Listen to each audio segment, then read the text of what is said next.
Well, my character, the boss baby, is an executive at a corporation called Baby Corps who is sent to spy on people to find out what do babies want, what do parents want.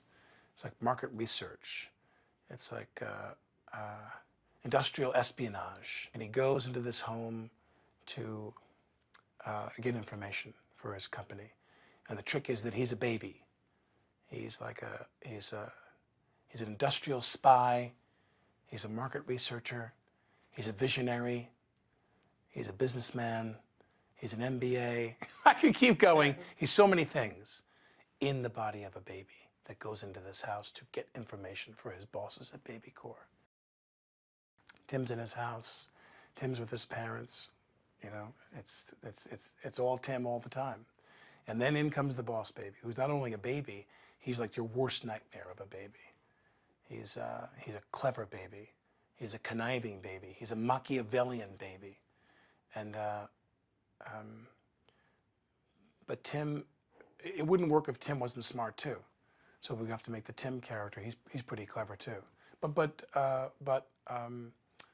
with a heart of gold. We don't want to lose that either. He's a little boy, and so the interaction between them, that's a big part of the story.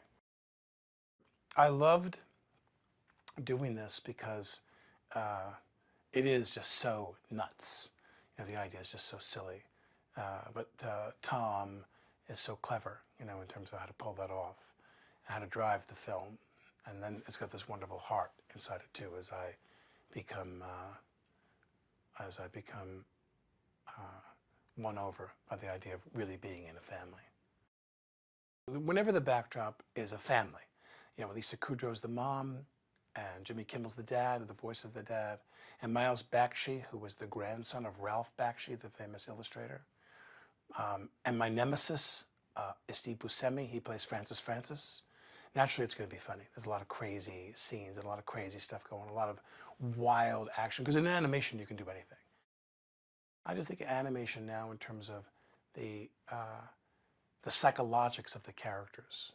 They make the animated characters more like actors, and they behave like them, and they exude like them. They shoot us reading the lines, and they do this computer thing so that where the boss baby character does what I would do, you know, or maybe does it better.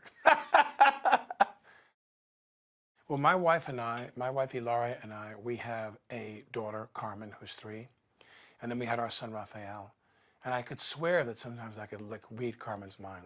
And she'd be like, just like staring at him like, you know, something's got to change around here. I think the first time she gave him a kiss, we all cried. We were like, oh God, we thought this day would never happen.